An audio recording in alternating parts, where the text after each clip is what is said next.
Olá, pessoal. Sou Leonardo Sarquis, pesquisador agronômico do CTC, e hoje eu vou apresentar aqui a palestra que a gente apresentou na semana passada, né, no nosso workshop de agricultura, para quem não pôde participar, tá?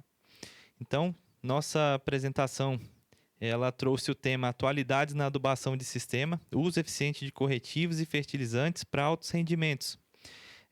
Aqui é o nosso centro tecnológico, para quem não conhece, onde a gente desenvolve diversas pesquisas no centro tecnológico, é, nas mais diversas áreas, né, da agricultura, tanto na área de fertilidade, fertilizantes, quanto todas as outras áreas que foram apresentadas também no workshop. E antes de começar esse tema, eu queria trazer essa pergunta, né, para a gente refletir que o que são as altas produtividades. A gente tem falado muito, né, em altas produtividades e o que são essas altas produtividades. Se a gente pensar nessa resposta, é, vamos dizer, até 2, 3, 4 anos atrás, essa resposta foi mudando, né?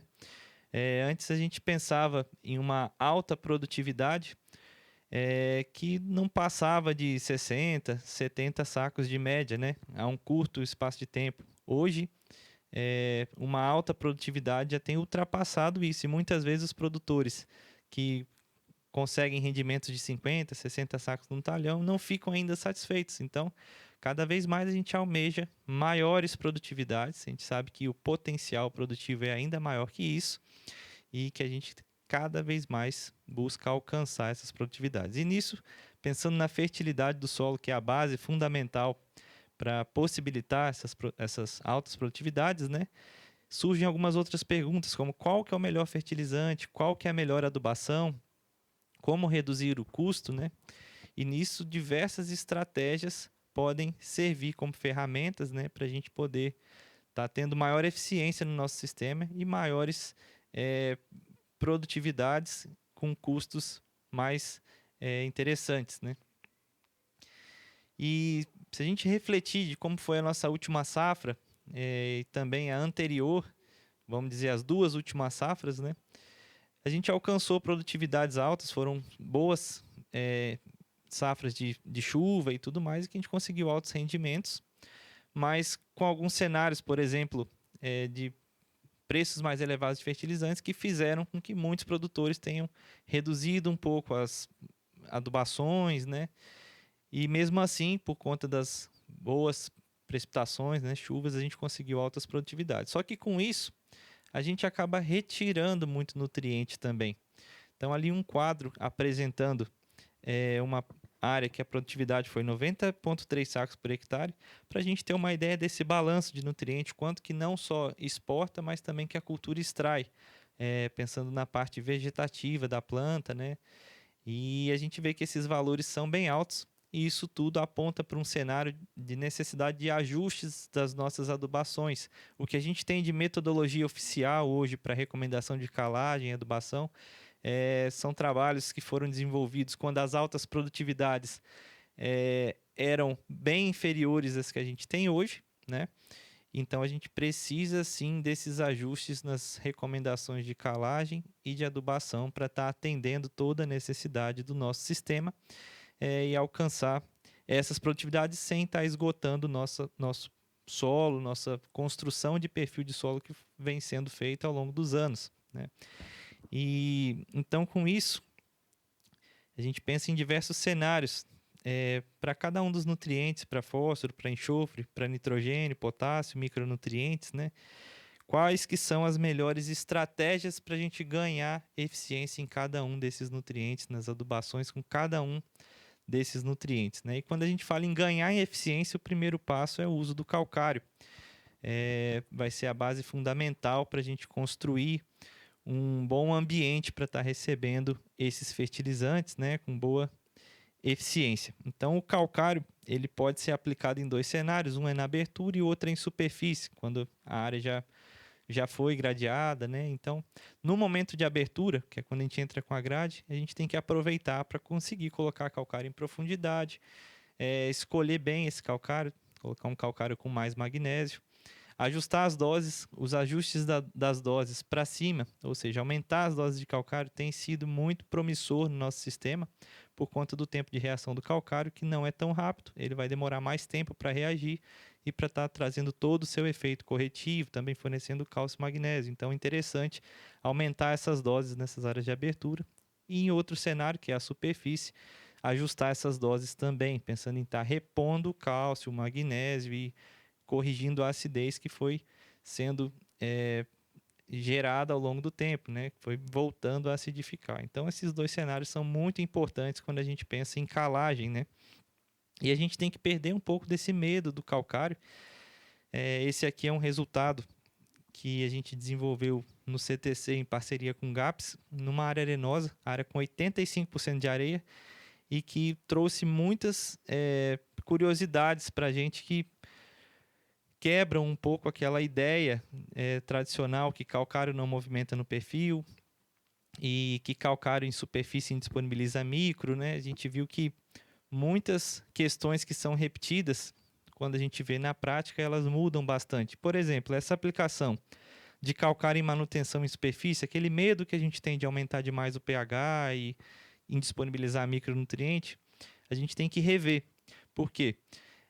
Primeiro que esse calcário não reage todo tão rápido. Um solo arenoso, ele também não segura a água. Não tendo água, esse calcário não reage. Então, o tempo de reação vai ser mais longo, realmente. Esse aumento de pH não é tão exagerado assim. Então, esse é um dos pontos aí que a gente precisa rever. E o outro é a questão de indisponibilizar micronutriente. Muitas vezes a gente preocupa em indisponibilizar micro, mas a gente não aplica micro. E esses solos, naturalmente, não tem praticamente nada de micro. Os níveis são quase que ausentes, né? Então, se a gente não aplicar, não aumentar o nível, a gente não tem que ter preocupação de estar indisponibilizando algo que não tem. Então, são pontos aí para a gente questionar, e a gente viu que por esse gráfico, né, que essa movimentação aconteceu sim. E aí outra pergunta que vem é, os calcários são todos iguais?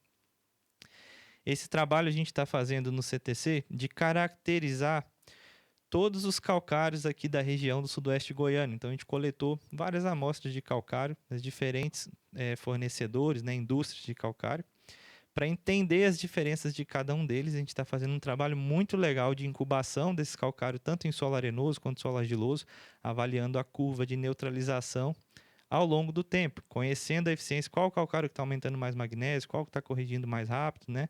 Então esse é um trabalho inédito, né, do CTC, e que a gente tem essa informação com a gente sendo monitorada ao longo do tempo aí para estar trazendo os melhores posicionamentos para os nossos cooperados, né? E aí, com isso, uma primeira caracterização que a gente fez é a análise desses calcários. Então, essas amostras todas que foram coletadas foram analisadas, e aqui estão os resultados de cada um desses calcários, e a gente vê que tem sim bastante diferença entre eles. Esses números são referências para a gente, mas não quer dizer que esses números vão ser sempre exatamente esses. Esses valores de PRNT, por exemplo, eles podem ter uma variação, isso é natural, de lote para lote, vamos dizer assim, existe uma variação. Então, são números só para a gente ter uma ideia. Por exemplo, onde que está tendo mais magnésio ou menos magnésio, qual região que está tendo esse calcário com essa ou aquela característica, né? E todos esses calcários são ferramentas interessantes para a gente, que vão se adequar mais ou menos a cada um dos cenários. Tem uma área que tem muito magnésio. É interessante usar um calcário desse que já não tem tanto magnésio assim, desse, por exemplo, aqui que o magnésio ficou mais baixo, né? Tem aqui desde 0,4 até 3, 6, então tem várias possibilidades, e o legal é que todos esses são ferramentas aí que se encaixam em diferentes cenários. E qual calcário usar, a gente vai fazer muito a conta também do valor do PRNT. Vai considerar o frete que foi cobrado, né, para trazer esse calcário até a nossa propriedade, e entender com aquele PRNT quanto que está saindo realmente o custo daquele calcário, né? Então esse é um outro ponto aí a ser considerado. E atenção ao magnésio. O calcário é a fonte mais barata que a gente tem para estar fornecendo magnésio, que é um nutriente que tem faltado muito no nosso sistema. Então, a escolha desse calcário deve levar isso também em consideração. Aqui na indústria de calcário, para quem nunca viu, como que são os moinhos, né? Isso aqui explica muito por que tem aquela variação do PRNT de cada um dos lotes, né? Que chegam para a gente. Esse martelo do moinho, com o tempo, ele vai desgastando. Então, quando a gente tem, por exemplo, um martelo que foi recém colocado nesse moinho para trabalhar ali moendo esse calcário, né? Ele vai moer mais e com isso a gente tem um calcário mais fino, consequentemente um PRNT maior. Com o tempo, conforme for desgastando, a tendência é esse PRNT diminuir, porque a eficiência nesse processo aí de moer a rocha que vem lá no formato dessas britas, né? Ele vai diminuindo. Então, esse é um dos pontos que explicam essa diferença no PRNT. E aí, com isso, um ponto de atenção que a gente traz aqui é analisar o calcário que chega para a gente. Então, chegou o calcário na propriedade, analisa o calcário. É uma forma de monitorar o que realmente a gente está aplicando, conhecendo como que esse insumo básico, que é o primeiro passo de tudo, chegou na nossa propriedade, quanto que a gente vai estar aplicando de cálcio, quanto vai estar aplicando de magnésio. É uma análise barata, relativamente barata, pela importância dessa informação que a gente vai ter na propriedade. Uma análise de calcário hoje deve estar custando em torno de R$ 170. Então, esse é um ponto importante a ser considerado. E falando do gesso, outra ferramenta muito importante para a gente estar usando e melhorando a eficiência do nosso sistema, né? Ele não substitui o calcário, é uma ferramenta complementar que, além de ter uma movimentação no perfil de solo, né? Trazer todos os benefícios que a gente já conhece com essa movimentação, ela vai trazer também o enxofre, que é um outro elemento que tem faltado muito nos nossos sistemas. Dificilmente a gente pega um resultado de uma análise de solo com enxofre no nível adequado. Então, por exemplo, uma tonelada de gesso já vai estar fornecendo para a gente 49,5 kg de enxofre, aqui já falando em enxofre e não sulfato. E a escolha da qualidade desse gesso também é outro passo importante. A gente tem no mercado o gesso conhecido como montanha, que é um gesso que vem com uma umidade maior, vem com muita pedra, né? E umas placas de gesso que é ruim para uniformidade de aplicação e também para o tempo que essas placas demoram, né, para realmente ter o efeito dela que a gente gostaria. E tem no mercado também o gesso já peneirado. A diferença de preço é pouca e os benefícios são enormes em se optar por trazer um gesso de maior qualidade, já peneirado. Além de vir com menor umidade, não vem com essas placas, essas pedras, vamos dizer assim, né? Para a nossa área, tá? Então, essa atenção ao enxofre é outro ponto interessante e o gesso é uma ferramenta muito importante para a gente. E aí já fez o gesso, já fez o calcário, né? Já podemos começar a pensar nas adubações. E cada nutriente vai ter seus desafios. Iniciando aqui pelo nitrogênio, a gente sabe que a maior perda de nitrogênio no nosso sistema é por volatilização de amônia.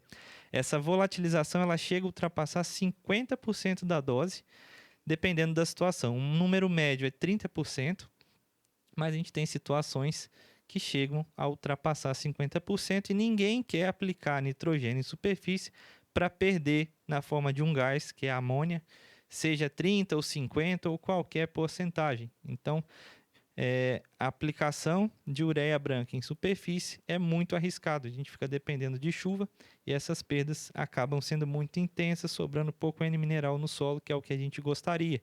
E quais que são as ferramentas, as estratégias para a gente aumentar a eficiência dessa adubação nitrogenada? Uma delas, que é a mais utilizada hoje no mundo, é a aplicação da ureia NBPT, tá? Então, ureia turbo ali como exemplo, né, um produto comercial da cooperativa Comigo, que é uma ureia NBPT, e ela tem esse aditivo que serve como um seguro para a gente. Então, esse aditivo ele inibe a ação da enzima urease, né? E com isso aumenta as chances de ter uma chuva, incorporar essa ureia sem antes ter passado por esses picos intensos de volatilização que acontecem com a ureia branca, né? E com isso sobra mais N mineral no solo e realmente aumenta a eficiência dessa adubação, pensando em fornecer o N para a nossa cultura. Outra ferramenta é o sulfato de amônio, que é uma fonte que naturalmente não perde mais de 1% por volatilização, independente das condições climáticas. Essa fonte é um pouco mais cara, mas fornece também enxofre, que é uma opção interessante, né, para alguns cenários. Por exemplo, não fiz o gesso, meu enxofre está baixo, fazer uma cobertura com sulfato é uma opção interessante para estar fornecendo esse enxofre também e estar evitando essas perdas por volatilização. E aí, quando a gente fala do sorgo como opção para a segunda safra, é um mito, a gente adianta que isso é um mito, né? É que reduz a produtividade da soja subsequente. Então, muita gente pergunta, reduz, não reduz? Isso é um mito. O que a gente tem que levar em consideração é que o sorgo é uma cultura que hoje a gente tem híbridos com alto potencial produtivo e que a gente precisa fornecer os nutrientes necessários para que ele possa produzir, exportar nutrientes pelos grãos, né? Extrair também para pensando na parte vegetativa da planta, sem desconstruir a nossa fertilidade. Então, não retira a produtividade da soja, a menos que você adube ele adequadamente e forneça os nutrientes que a planta precisa. E é uma excelente cultura, tem sido uma excelente opção para a segunda safra, principalmente quando a janela fica mais curta, né? E já chegando nas datas finais de plantio. É uma cultura que é bem mais tolerante, vamos dizer assim, ao estresse hídrico, né? E aí, com isso, pensando ainda na adubação nitrogenada, surge essa outra pergunta aqui para a gente, que é quando fazer o N em cobertura? Pensando que essa cultura já tem sido plantada mais tarde, segurar essa adubação nitrogenada em cobertura, ela pode ser muito perigosa, porque a gente vai perder a aplicação que foi feita. Não tendo mais chuva, além das perdas por volatilização que são intensas, a planta também não absorve esse nitrogênio. Então, o que a gente tem feito experimentos e entendido é que é interessante antecipar essa cobertura da adubação nitrogenada. E por isso a gente fez esse ensaio, essa safrinha no CTC, testando 3 momentos de aplicação de N em cobertura. Uma delas, que a gente chamou de primeira época, foi quando o sorgo estava no estágio 2. O que a gente chamou de segunda época, o sorgo estava no estágio 4. E o que chamou de terceira época estava no estágio 5. Então, 3 momentos de aplicação, pensando aí em aumentar a eficiência. E os resultados foram muito interessantes. A gente viu que na primeira aplicação, ou seja, antecipando a aplicação, a gente teve os melhores resultados de produtividade, maior eficiência nessa adubação de cobertura. E nesse caso, a ureia branca ou a ureia turbo, né, que é a ureia protegida, como a gente conhece no mercado, elas não tiveram essa, vamos dizer, essa distinção. Deu até uma diferença estatística entre ureia branca e ureia turbo, isso é inerente da pesquisa que aconteça, né? Mas o que a gente traz de mensagem aqui é que, aplicando mais cedo, esse efeito do aditivo não foi tão expressivo assim. Agora, quando a gente fala numa aplicação já um pouco mais tardia, aos 27 dias após a aplicação, quando a chuva já estava mais escassa, como a gente pode ver ao lado, esse NBPT ele entregou bastante o que a gente gostaria, ou seja, a ureia tubo teve maior eficiência, porque serviu como um seguro para a gente, evitou perdas por volatilização. Agora, quando essa aplicação foi ainda mais tarde, pensando num estágio 5 do sorgo, independente se foi ureia branca ou ureia turbo, a gente não teve eficiência da aplicação em cobertura, já não tinha mais água, não tinha mais chuva para a gente estar fornecendo nutriente para a planta e ela conseguir absorver. Então, essa antecipação da dose ela tem sido uma estratégia muito interessante. Pensando em fósforo, hoje a gente tem também diversas tecnologias para aumentar a eficiência da adubação fosfatada. E pensando nos grupos dos convencionais, que são aqueles que a gente conhece bem, MAP, super simples, super triplo, a gente tem essas fontes que são solúveis em CNA mais água e também tem um subgrupo que são os solúveis em ácido cítrico, que são aqueles conhecidos aí no mercado como fosfatos naturais reativos, né? E aí quando a gente pensa em fosfatos naturais, a gente tem que tomar um certo cuidado na hora de escolher a qualidade desse fosfato, se ele realmente é reativo. A gente tem fosfatos que são fosfatos naturais, que é basicamente a rocha fosfática moída, mas não são reativos. Essas são usadas para fazer fertilizantes fosfatados solúveis, mas para isso é passado pela indústria, utiliza um ataque ácido, né, nessa rocha para que a gente consiga aumentar a solubilidade desse fósforo. Nesse caso, esses fosfatos não são tão interessantes para serem usados diretamente como fosfatos naturais. Agora, outros fosfatos que já têm maior solubilidade em ácido cítrico, né? A gente já consegue sim usar e são opções interessantes para a gente estar fazendo, por exemplo, pensando numa área de abertura, colocando esse fosfato incorporado para aumentar a superfície dele de contato. A gente já consegue pensar nessa possibilidade. Aqui uma foto desses fosfatos naturais não reativos sendo atacados com ácido na indústria para produzir os fertilizantes solúveis, né? Que é o MAP, o super simples, o super triplo. E o que a gente viu na última safra, né? E tem visto em diversos trabalhos, é que mudar a estratégia da aplicação desse fósforo, independente de qual fonte seja, ela muitas vezes já traz inúmeros ganhos para o nosso sistema. Aqui, por exemplo, do lado esquerdo foi um fósforo aplicado apenas na soja, do lado direito um fósforo dividido entre a soja e o sorgo. Então aí uma estratégia de aplicação que mostrou para a gente que aplicar fósforo pensando em adubação de sistema, aplicar todo de uma vez, não é a melhor estratégia. Interessante estar dividindo para a gente aumentar a eficiência no fornecimento desse fósforo via fonte solúvel. E os fosfatados com enxofre são opções interessantes? Com certeza são. Fosfatados com enxofre, ele traz o enxofre tanto na forma de sulfato, né, quanto na forma de enxofre elementar, nesse caso aqui. E ele é uma opção, por exemplo, para uma área dessa que a gente não fez um gesso ou não fez um sulfato de amônio em uma das coberturas. Interessante a gente estar pensando nele para estar fornecendo esse enxofre também. Então é outra ferramenta aí que a gente tem para não deixar faltar nenhum nutriente no nosso sistema. Então tem diversas formulações hoje com enxofre. Nesse caso de enxofre elementar, exemplos aqui 10,46 mais 9%, 13,33 com 15% de enxofre e metade desse enxofre na forma elementar, outra metade na forma de sulfato. Pensando nas outras fontes convencionais, a gente tem, por exemplo, o super simples também. Nesse caso, o enxofre é só na forma de sulfato, mas é outra ferramenta. Não fiz o enxofre via fosfatado, não fiz via gesso, não fiz via sulfato de amônio na cobertura lá com nitrogênio, né? Ainda tem opção para fazer enxofre? Com certeza. A gente tem o enxofre elementar pastilhado, hoje a gente tem no mercado ainda opções de fornecer micro junto com esse enxofre elementar, então aqui são alguns exemplos disso, e que a gente já consegue então estar fazendo uma fonte de enxofre, caso não tenha feito das outras formas. Pensando em potássio, né? Potássio é uma conversa que tem surgido muito no sentido de fontes alternativas, né? Remineralizadores, pó de rocha. A gente não tem visto essas fontes como interessantes no fornecimento de potássio. Alguns trabalhos falam de outros benefícios, no sentido de condicionador, mas como fonte de potássio, a gente tem questionado um pouco esse uso do remineralizador, até porque são fontes com baixa concentração, sem solubilidade em água, né? E com dificuldade de aplicação por ser um pó e por conta também dessa baixa concentração, acaba que tem que aplicar grandes volumes e a gente vai estar aplicando um potássio sem solubilidade em água, que é muito difícil prever quando que esse potássio vai ser liberado e se vai ser liberado para poder ter efeito nutricional na cultura, né? Então, fonte de potássio segura é o KCl.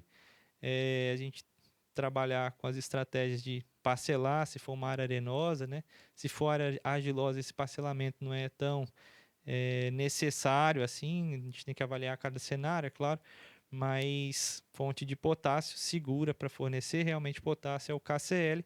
A gente tem opções também de KCl com boro, que são opções interessantes, pensando que o momento de aplicação de boro é muito importante, então tá aí mais uma ferramenta pensando em KCl, adicionando micro também nessas situações. Aqui reforçando a importância de parcelar potássio na área arenosa, né? A gente viu nesse ensaio, também em parceria com o GAPS, que em 2 meses esse potássio que foi aplicado todo de uma vez já tinha lixiviado. Então você vê que o potássio já tinha passado da camada de 40 centímetros de profundidade, que a planta já não vai conseguir aproveitar ele. Então parcelar potássio em área arenosa é fundamental para a gente aumentar a eficiência no uso desse nutriente. E pensando em micro via solo, a gente viu muito isso aqui na última safra, que é deficiência de manganês, de zinco, de boro, às vezes numa única planta, né? E isso tem mostrado para a gente a necessidade de ajustar essas adubações. Hoje a gente tem muitos produtos para aplicação foliar. A Amanda falou já e mostrou muito bem para a gente, né, que esses produtos são interessantes, mas tem outro papel. Não é de suprir a demanda nutricional da planta. Ele tem efeitos fisiológicos, né? Então, micro a gente precisa sim aplicar via solo. Hoje a gente tem diversas fontes interessantes com maior solubilidade.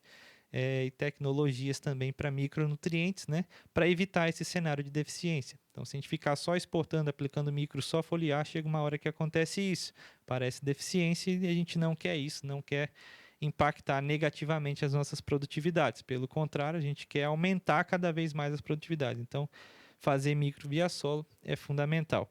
Aqui no canto a gente tem uma deficiência também de nitrogênio, né? E que nesse caso, nesse cenário dessa área que a gente foi visitar, pode ter sido também decorrente da deficiência de molibdênio, que não vinha sendo aplicado na área, e o nitrogênio precisa do molibdênio, dentro do metabolismo do nitrogênio, a gente precisa do molibdênio. Então, se você não tem micro, você tem diversas implicações, não só pelo micro em si, mas pelas outras funções que ele tem na planta. E aí, falando em boro, que é outro nutriente que também tem faltado bastante aí nas nossas áreas, né, nos nossos sistemas, a gente tem diversas possibilidades de aplicação, estratégias de aplicação. Uma delas é via barra. Quando a gente fala de aplicação via barra de boro, a gente consegue fazer uma dose interessante e distribuir uniformemente na área, uma vez que a gente está fazendo uma cauda de pulverização. E aí, algumas fontes dela, por exemplo, ácido bórico, octaborato, são fontes que a gente consegue trabalhar, que se distinguem em solubilidade. O octaborato a gente consegue uma solubilidade maior, com isso a gente consegue aumentar a dose também. E um ponto que é falado do octaborato, né, em relação ao pH, mas a gente já tem alguns trabalhos no sentido de entender compatibilidades, né, de pH e realmente gerar informação sem só repetir o que é falado por aí, conhecer se realmente aquilo limita ou não limita uma determinada ou outra mistura, né?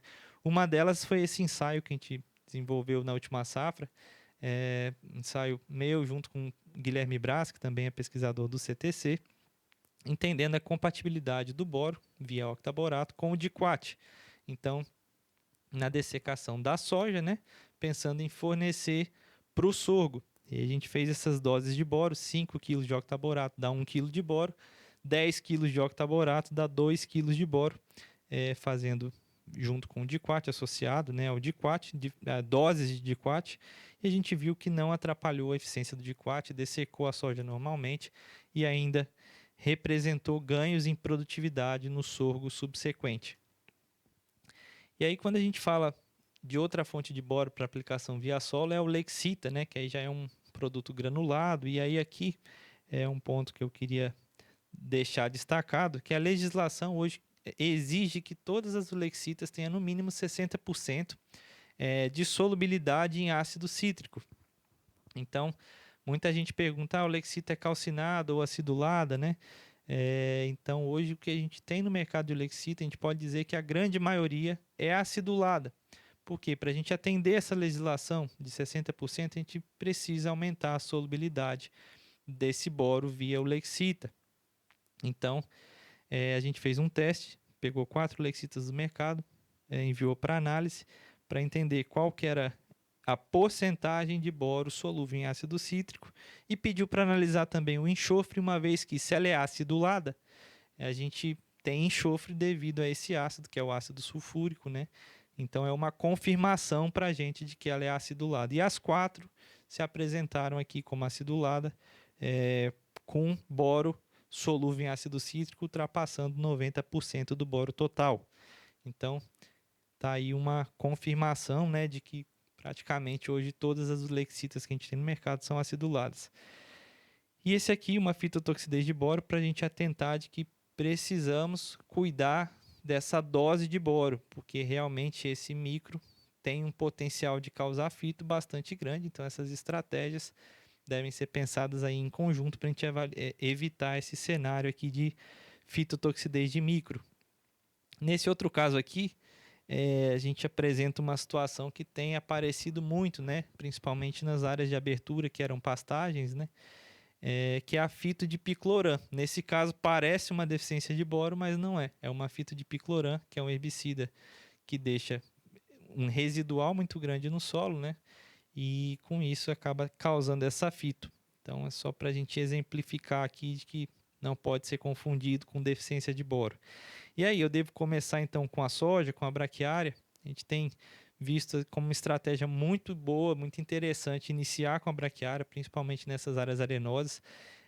Essa braquiária ela tem um potencial de remediar um pouco essa fitospicloram, não eliminar, mas remediar, por conta de diversos exudados, né, radiculares, e que, além disso, forma uma palhada e possibilita maiores produtividades da soja que vai ser plantada no ano seguinte, em cima dessa palhada de braquiária. Aumenta a retenção de água no solo, né, aporte de carbono.